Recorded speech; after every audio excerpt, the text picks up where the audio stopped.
Congress senior నాయకురాలు ఇందిరా శోభన్ గారు కూడా డిస్కషన్లో జాయిన్ అయ్యారు. నమస్తే అండి ఇందిరా శోభన్ గారు, welcome to the debate. Good morning. Good morning అండి. ఏంటండి అంటే పొత్తు ధర్మాన్ని పక్కన పెట్టి గతంలో చాలా సందర్భాల్లో అనైతికం నైతికం అన్నటువంటి కాన్సెప్ట్లో మాట్లాడి ఇప్పుడు కాంగ్రెస్కు సంబంధించినటువంటి 5 ఎమ్మెల్యేలు అటు టీవీకేకు సపోర్ట్ చేయడం పైన అటు డిఎంకే భగ్గుమన్న విషయం. సో ఏంటి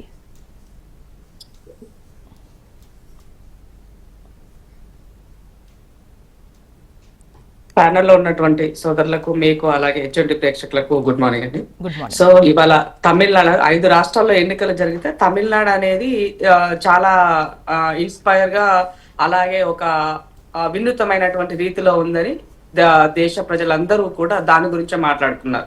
మిగతా విషయాలన్నీ పక్కన పెట్టి దాని గురించి ఎక్కువగా సుదీర్ఘంగా డిస్కషన్ చేసినట్టుగా మనం చూడాల్సినటువంటి అవసరం ఉంది. అయితే ఇక్కడ ప్రజలు ఇచ్చినటువంటి తీర్పులో మ్యాండేటరీ మ్యాజిక్ ఫిగర్ కి కేవలం ఒక 10 సంఖ్యలకు వాళ్ళు దూరంలో ఉండున్నారు. సో ఉన్నటువంటి దాంట్లో తమిళనాడు అంటే జనరల్ గా డిఎంకే లేకపోతే అన్నా డిఎంకే, ఈ 2 తప్ప ఈ వేరే లేవు అనే ఉద్దేశం విధంగా అక్కడ ఒక తమిళ్ యొక్క భావజాలం ఉచ్చిపడే విధంగా ఒకరికి నుంచి ఒకరు అలా అనేది నడిచింది.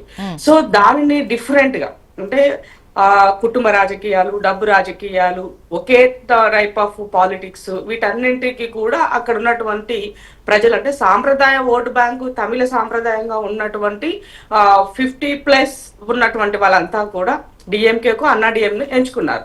బట్ ఇక్కడ యంగ్స్టర్స్ కి 18 years ఉన్న కొత్త ఓటర్స్ వీళ్ళంతా కూడా తమిళ కొత్త టీవీకేకి విజయన్ గారి వైపుకి మద్దతు తెలిపారు. సో తెలిపినటువంటి దానికి ఇప్పుడు అక్కడ ఉన్నటువంటి దాంట్లో తన గవర్నమెంట్ ఫామ్ చేయాలన్నప్పుడు లోకల్ గా ఉన్న 2 ప్రాంతీయ పార్టీలతో వెళ్ళను, అలాగే భారతీయ జనతా పార్టీ భావజాలను నేను దానికి దూరంగా ఉంటానని తను చెప్పినప్పుడు మరి అక్కడ ఉన్నటువంటి ఆల్టర్నేట్ లో ఉన్నటువంటి కాంగ్రెస్ కానీ, సిపిఐ కానీ, సిపిఎం కానీ మద్దతు ఇచ్చే పరిస్థితి ఆ రాష్ట్రంలో ఉంది. మరి ఉన్నప్పుడు ఇవాళ ఒక సెక్యులర్, తన పార్టీ కూడా సెక్యులర్ లైన్ లోనే ఉన్నటువంటి పార్టీ. సో ఇవాళ కాంగ్రెస్ పార్టీ సుదీర్ఘంగా కరుణానిధి గారితో మిత్రబంధంలో ఒక మంచి ఫ్రెండ్ గా ఉన్నటువంటి మేము ఇవాళ అక్కడి నుంచి బయటకు వచ్చి అతనితో వాళ్ళతో భేదించి ఇక్కడ జాయిన్ అవ్వడము అని అంటే స్టాలిన్ గారు కూడా దాన్ని రెస్పెక్ట్ చేయాల్సిన అవసరం ఉంది. ఎందుకు అని అంటే ఇవాళ బీజేపీయేతర శక్తులతో కలిసి మేము పనిచేస్తున్నాం.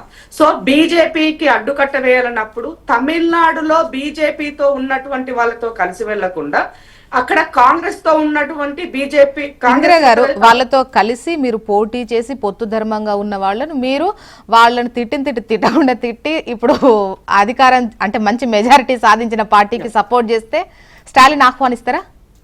నేనేమంటానంటే స్టాలిన్ గారు కూడా బీజేపీ ఇతర శక్తులతోనే పోరాటం చేస్తున్నారు. అంటే ఇప్పుడు అక్కడికి వచ్చినప్పటికీ ప్రాంతీయాన్ని నేషనల్ కి ముడిపెట్టాల్సిన అవసరం ఉంది ఇక్కడ. సో నేషనల్ పాలిటిక్స్ లో ఎవరు ఎలా అనే దానికి చూస్తున్న సందర్భంలో స్టాలిన్ గారు కూడా చాలా గట్టిగా స్ట్రాంగ్ గా బీజేపీతోన పోరాటం చేస్తారు. ఇందిరా గారు ఇక్కడ ఒక క్వశ్చన్ ఏంటంటే మీరు నేషనల్ లెక్కలోనే చూడాలి, కేంద్ర లెక్కలు ఈ అంశాలు గనక తీసుకుంటే ఇక్కడ ముఖ్యంగా రాష్ట్రంలో ఈ పాలన బాలేదు. డిఎంకేకు సంబంధించి మీరు కూటమే మొదటి నుంచి కూడా ఆ పాలనకు సంబంధించి పెద్ద ఎత్తున విమర్శలు వస్తే సగం మీ మీద కూడా పడ్డట్టే. కరెక్ట్, నేను కాదనట్లే, కానీ నా భాగస్వామ్యం ఎంత అందులో నా భాగస్వామ్యం ఎంత కూడా చూస్తారు కదా. కీరోల్లో ఉన్నది పూర్తిగా డిఎంకే పార్టీయే. కాంగ్రెస్ పొత్తు ధర్మంలో కొంత భాగం మాత్రమే, నాకు చాలా లిటిల్ పాత్ర కాదు అక్కడ. అలాంటప్పుడు ఇవాళ నేషనల్ వైడ్ లో నిన్న రాహుల్ గాంధీ గారు ఒక మంచి మాట చెప్పారు. వెస్ట్ బెంగాల్లో మమతా దీది ఓడిపోయిన తర్వాత అక్కడ సెలబ్రేషన్స్ జరుగుతున్న సందర్భంలో ఒక వ్యక్తిగానో ఒక శక్తిగానో కాదు అక్కడ మనం చేయాల్సి దేశం కోసం, ధర్మం కోసం బీజేపీయేతర శక్తులతో ఇవాళ మనం పనిచేయాల్సినటువంటి అవసరం ఉన్నటువంటి నేపథ్యంలో ఇవాళ ఆమె ఓడిపోయిందని చెప్పుకున్నటువంటి సెలబ్రేషన్ చేయడాన్ని వ్యక్తిగతంగా దాన్ని నేను అది కావట్లే మీరు బంద్ చేయండి అని చెప్పినారైనా ఒక మంచి ఒపీనియన్ తో. సో పోరాటం చేసినప్పుడు దట్ ఈస్ డిఫరెంట్. కానీ ఒక సమూహంగా ఉన్నప్పుడు ఇవాళ ఫర్ ఎగ్జాంపుల్ తెలంగాణ రాష్ట్రం ఉందండి, నాకు సమస్య వస్తుంది, నా రాష్ట్రంలో నా రాష్ట్రాన్ని పక్క రాష్ట్రం ఎగతాళి చేసినప్పుడు నేనేం చేయాలి? ఈ రాష్ట్రంలో ఉన్నటువంటి అందరం కలిసి అన్ని పార్టీలకు అతీతంగా మనం పనిచేయాల్సిన అవసరం ఉంది. సో దేశాని కోసం మనం పనిచేస్తున్న సందర్భంలో కూడా బీజేపీతో పోరాటం చేస్తున్న సందర్భంలో ఇవాళ దానికి ఏమంటారు వ్యతిరేకంగా పనిచేస్తున్నటువంటి శక్తులు కలవాల్సిన పని కాంగ్రెస్ పార్టీకి ఒక నేషనల్ పార్టీగా అది నా బాధ్యత, నా ధర్మం. ఇవాళ దాన్ని నేను నిర్వర్తిస్తున్నా. సో ఇక్కడ దానిని ఇప్పుడు బీజేపీకి వ్యతిరేకంగా ఉండేందుకు కాంగ్రెస్ ఎప్పుడైనా ఎవరికైనా సపోర్ట్ చేయొచ్చు. ఓకే. ఈ పార్టీలు మాత్రం అంటే ఒకరినొకరు కలవడానికి కానీ వాటికి సంబంధించి ఈ లెక్కలు ఇక్కడే ఉంటాయి. బట్ కాంగ్రెస్ కు ఎవరికైనా సపోర్ట్ చేయాలి అంటే మాత్రం దాని ఇష్టం. అండ్ మిత్రధర్మము అవన్నీ కూడా పక్కన పెట్టుకునే ఛాన్స్ కాంగ్రెస్ కు ఆ వెసులుబాటు ఉందని మీరు చెప్తున్నారు. ఇప్పుడు నేను ఒక మాట చెప్తాను. ఇక్కడ బీజేపీ ఓన్లీ టార్గెట్ బీజేపీ. నేను ఏమంటున్నానంటే ఇక్కడ నేను నాకు ఉన్న ధర్మాన్ని మాత్రమే నిర్వర్తించిన. సో ఇవాళ రాజ్యాంగం ద్వారా తన ఓటు హక్కు గౌరవించి ప్రజలు తనకి ఇచ్చిన మ్యాండేటరీని కాపాడాల్సినటువంటి బాధ్యత, పెద్దన్న పాత్ర పోషించాల్సిన ప్రతిపక్ష నాయకుడిగా రాహుల్ గాంధీ గారు ఆ ప్రయత్నం చేశారు. అది కూడా తమిళనాడులో ఉన్న కాంగ్రెస్ వాళ్ళ ఒపీనియన్ మేరకే జరిగింది తప్ప ఇక్కడ ఒకరి ఇష్టాన్ని తీసుకెళ్లి వాళ్ళపైన రుద్దలేదని గమనించాలి. ఇది తమిళియన్ కి ఒక నూతన వరవడిలో చేసే రాజకీయానికి తమిళన్ ప్రజలకి మంచి ఏమంటారు ఒపీనియన్ తో జరిగినటువంటిది. దానిని కూడా అడ్డుపుల్ల వేసే విధంగా భారతీయ జనతా పార్టీ చాలా కీరోల్లో ఎట్టి పరిస్థితుల్లో తనని ఎలక్షన్ల ముందు కూడా 3 రోజులు తనని అక్కడే బెంగళూరులో ఏమంటారు ఢిల్లీలో ఉంచుకొని సిబిఐ కేసు నేపథ్యంలో అతన్ని ఇబ్బంది పెట్టిన సంగతి కూడా దేశ ప్రజలకు అందరికీ తెలుసు. ఎట్టి పరిస్థితుల్లో కాంగ్రెస్ ఉండొద్దు, అది వాళ్ళ ఇంటెన్షన్. కాబట్టి ఇవాళ దక్షిణ రాష్ట్రాలకు సంబంధించినటువంటి కేరళ నుంచి మొదలు పెడితే ఇవాళ కర్ణాటక దాకా ఇవాళ కాంగ్రెస్ కనబడుతున్నది. కాబట్టి అది ఉండొద్దు వాళ్ళకి. అది డైరెక్టా ఇండైరెక్టా ఏదైనా వాళ్ళు ఉండకూడదు అనేది వాళ్ళ యొక్క ఉద్దేశం తప్ప ఇక్కడ అందుకని ఇందిరా గారు యాక్చువల్ గా కాంగ్రెస్ కార్నర్ గా ఎవరు చేస్తలేరు. కాంగ్రెస్ చేసిన అటెంప్ట్ మీ చేతుల్లో ఉన్న దాన్ని బట్టి మీకు ప్రశ్నలు వస్తున్నాయి. యాక్చువల్ గా ఇక్కడ టాపిక్ అంటే ఫోకస్ మొత్తం అక్కడ టీవీకే డిఎంకే ఏడీఎంకే కలుస్తుంది లేదు. కాకపోతే ఇక్కడ కాంగ్రెస్ తీసుకున్న స్టెప్ 55 ఏండ్ల బంధం దాని నుండి బయటకు రావడం అనే దానిపైన మీరు క్వశ్చన్ ఫేస్ చేస్తున్నారు. మీరు చేసిన దాన్ని బట్టి క్వశ్చన్ ఫేస్ చేస్తున్నారు కానీ కాంగ్రెస్ ను టార్గెట్ చేస్తే ఎవరు మాట్లాడతలేరు. అది గుర్తుపెట్టుకోండి. నేను ఏమంటున్నా, నేను ఒక మాట చెప్తా.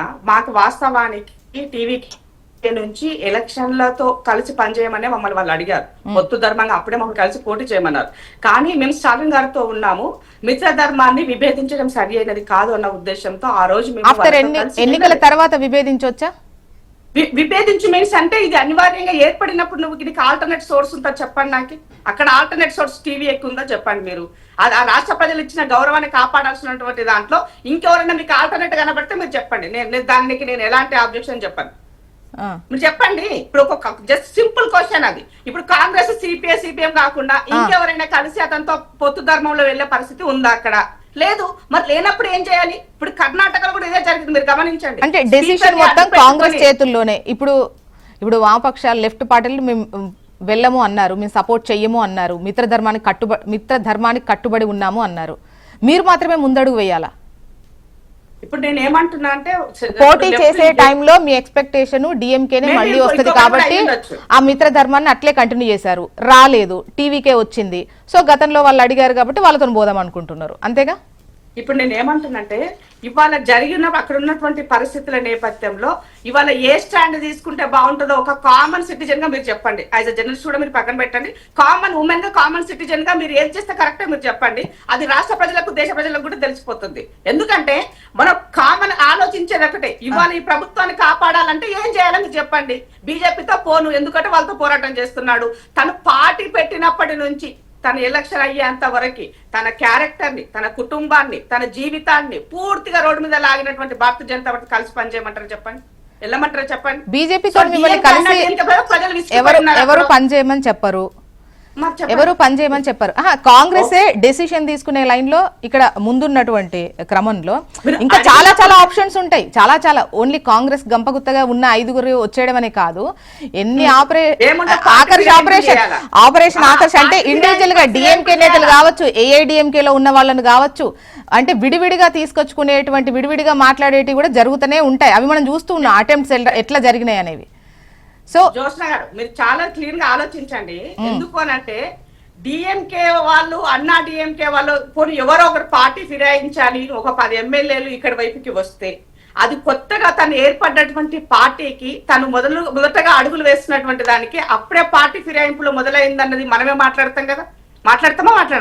మాట్లాడతాం. ఒక పార్టీగా ధర్మాన్ని కలిసి పని చేయడం వేరు, మొత్తము ఒక ఏమంటారు ఎమ్మెల్యేలు ఫిరాయించడం అనేది వేరు. మరి ఇక్కడ దీన్ని మనం ఏది యాక్సెప్ట్ చేద్దాం? మనకున్న ఆప్షన్ లో ఏబిసిలో ఏది మనం తీసుకుందాం చెప్పండి. మీరు కాంగ్రెస్ ఏమైనా తొందరపడిందా మీకు పూర్తిగా? అంటే ఇప్పుడు 11 మంది మీ దగ్గర లేరు, 5 ఉన్నారు.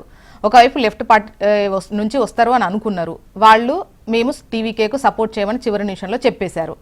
సో ఇక్కడ మీరు అంటే మీరు మద్దతు ఇచ్చినా ఉపయోగం లేకుండా పోయింది. ఒకవైపు మిత్రధర్మానికి సంబంధించి ఇప్పుడు డిఎంకే అనేది మీకు ఎంత సపోర్టివ్ గా ఉందో మొదటి నుంచి మనం చూస్తూనే ఉన్నాం. చాలా ఇష్యూస్ కు సంబంధించి ఇండి కూటమిలో మమతా బెనర్జీ వ్యతిరేకించారు, కేజ్రీవాల్ గారు వ్యతిరేకించారు. బట్ డిఎంకే ఎప్పుడు కూడా కాంగ్రెస్ కు సపోర్ట్ గానే ఉంది. అవునా కదా? నేను కాదనట్లే, నేను ఏమంటున్నా, నాకు ఆ ధర్మం పాటించే ఉద్దేశం ఉంది కాబట్టి ఎలక్షన్ల ముందు వాళ్ళు మాకు సీట్ల పంపకమైందో ఇతరత్ర విషయాల పట్ల కొంత ఇబ్బందులు జరిగినప్పటికీ కూడా సర్దుకొని మా వాళ్ళు మూవ్ ఆన్ అయినరు. అక్కడ మేము ఎక్కడ అతన్ని విభేదించలేదు. స్టాలిన్ గారు అంటే మాకు గౌరవం, కరుణానిధి గారు అంటే మాకు గౌరవం. ఎందుకంటే కేంద్రంలో కూడా వాళ్ళు మాతో కలిసి పనిచేస్తున్నారు కదా.